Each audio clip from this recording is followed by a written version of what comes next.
Continuando então com o nosso assunto, a gente vai ver que a resposta correta para a queda da teoria idealista, ou seja, do idealismo, para o fracasso e para as críticas, se deu pela Segunda Guerra Mundial.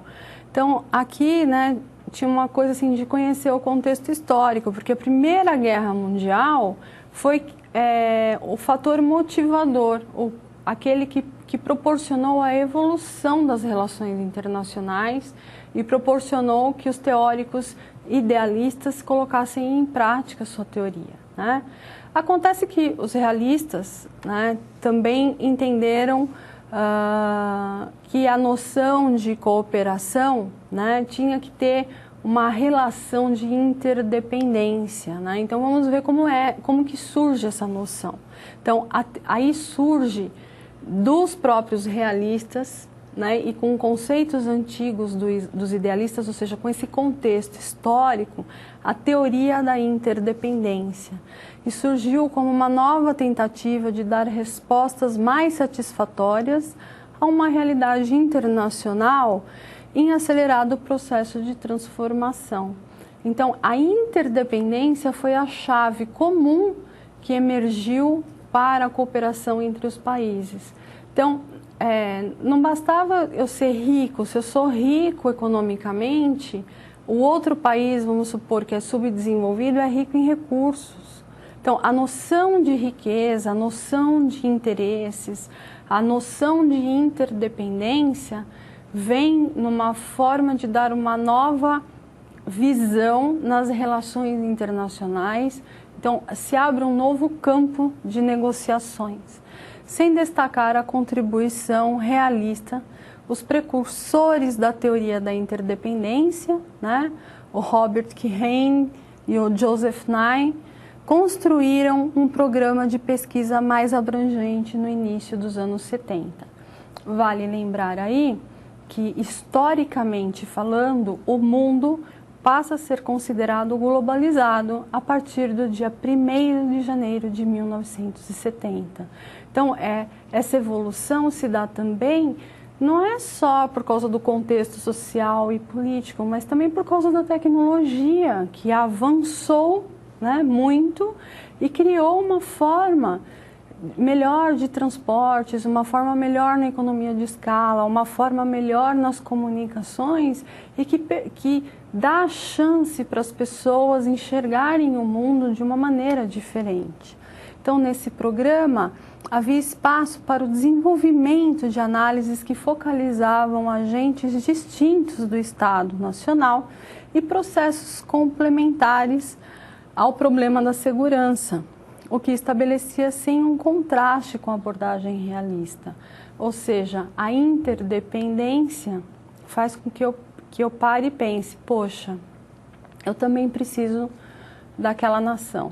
Aquela nação precisa de mim, mas eu também preciso dela. Então não é pensar no outro numa cooperação desinteressada. Pelo contrário, é despertar o interesse pela cooperação. Então essa palavra interdependência, ela dá um novo contexto nas relações internacionais. Então, mesmo antes do fim da Segunda Grande Guerra Mundial, as potências vencedoras, imbuídas de esforços de institucionalização, da política internacional, ou seja, eles querem expandir a política internacional, querem implantar a política internacional, desenvolveram uma rede de organizações internacionais com vistas a promover a cooperação multilateral entre diferentes áreas. Aqui, nas relações internacionais, quando a gente se refere a diferentes áreas, a gente está falando de um contexto geográfico maior. Então, estou falando assim, América Latina com Ásia, por exemplo. São áreas diferentes do mundo, né? Então, multilateral, ou seja, eu me relaciono tanto com a Ásia, a América Latina se relaciona com a Ásia, mas também se relaciona com a Oceania. Então, é multilateral, tem ida, volta e outros lados aí de relações. Não há uma questão de dependência e exclusividade, só posso me relacionar com aquele país, não posso falar com outro. Então é uma questão de região, né? Uma área abrangente. Então o que acontece? Aqui acontecem fatos importantes. Há uma reunião que aconteceu em Bretton Woods, nos Estados Unidos, que foi chamada de Sistema Bretton Woods. E lá foram economistas modernos, políticos, chamaram os melhores do mundo, os caras que estavam acontecendo na época, como Keynes, entre outros, né? E criaram aí órgãos internacionais para a reconstrução do mundo após a Segunda Grande Guerra Mundial. E o mundo passava por uma crise econômica, um empobrecimento enorme, né? Então, a gente tem o surgimento de organizações como a Organização Internacional do Trabalho, a Organização Mundial da Saúde, mas é na reunião de Bretton Woods que nasce o FMI, Fundo Monetário Internacional, o Banco Mundial, conhecido como BIRD, e também, entre outros, né, agentes internacionais. No caso, na época surge o GATT, que é o Acordo Geral de Tarifas e Comércio, que é o primeiro passo para a integração econômica, né? Só depois que começam a surgir acordos internacionais é que vai começar a surgir, então, mercados comuns, enfim, toda essa integração, esse nível de integração econômica, né? Então, há passos, né, para a integração econômica, ok? E aí, nesse momento, então, surge a Organização Mundial do Comércio, porque ao surgir o GATT, é necessário ter um órgão mediador que vai estabelecer regras e padrões para as negociações, no sentido de haver menos conflito entre os negociadores. Por exemplo, eu estou comprando caneta azul da Ásia. Caneta azul chega aqui no Brasil, eu quero ter certeza que a caneta azul que eu estou comprando lá é a caneta azul que vai chegar aqui. Se acontecer um acidente no meio do caminho, quem é o responsável? Então, todos esses conflitos que foram acontecendo desincentivaram o comércio internacional. Então, o papel da OMC é mediar esse conflito, incentivar esse conflito e dar parâmetros de negociação. Então, é ajudar os países a promoverem essa negociação. Então, a Organização Mundial do Comércio tem esse papel. O efeito desse processo foi um intenso fluxo de conhecimento e informações que passou, em grande parte, a balizar, distribuir autoridade e estruturar instâncias de negociação de maneira a influenciar extensamente o jogo da política e da economia internacional. Ou seja, motivou a política e a economia internacional, porque aí você tinha com quem falar, você tinha um órgão que estabelecia quais eram os padrões e as regras para aquela área, para aquela localização, ou aceitos internacionalmente. Obviamente que essas regras são aplicadas para os governos e estados que aderiram às organizações das Nações Unidas, a ONU, porque a ONU é que está acima de todos esses órgãos, o OIT, a OMS, a OMC, o FMI, entre outros, o BIRD, né, o Banco Mundial, enfim, o órgão maior, né, o órgão de maior autoridade é a ONU. Da mesma maneira, então, se alterava a realidade internacional o gigantesco aumento das transações transfronteiriças, ou seja, acontecia o fluxo de capitais, bens e pessoas. A presença de atores não estatais, como transnacionais, igrejas, organizações não governamentais, participavam do processo político-econômico. Então, a partir dos anos 70, você vai conferir que há uma expansão do terceiro setor, né? No Brasil, uma forte expansão do terceiro setor, mas o terceiro setor passa a ser presente no mundo, em alguns países com mais força, em outros com menos força. Dessa forma, as sociedades criaram canais múltiplos de contatos, fazendo com alguns processos importantes nas relações internacionais contemporâneas e que nem sempre passassem pelo controle estatal.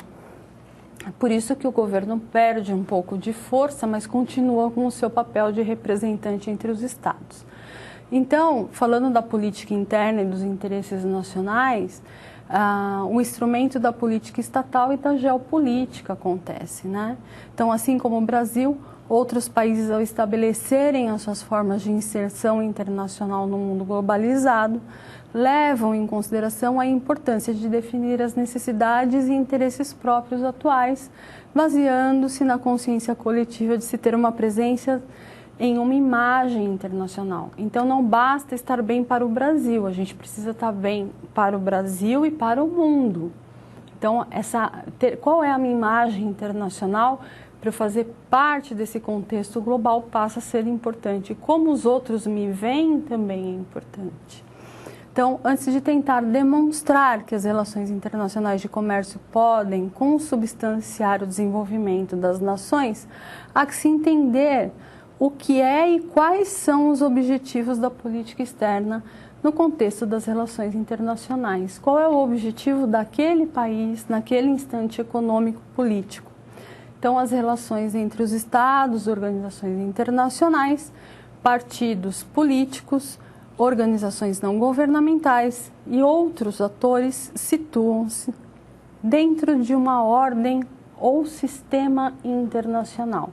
Então, é um sistema de relações, é um sistema de forças que tem seus próprios interesses, mas tem a noção da interdependência e tem a noção que ele precisa de uma imagem para ser percebido e também fazer parte deste contexto global para aumentar suas negociações, ou pelo menos manter as suas negociações e manter os seus interesses políticos, econômicos, sociais e etc. Né? Então, esses atores acabam por configurar as relações internacionais.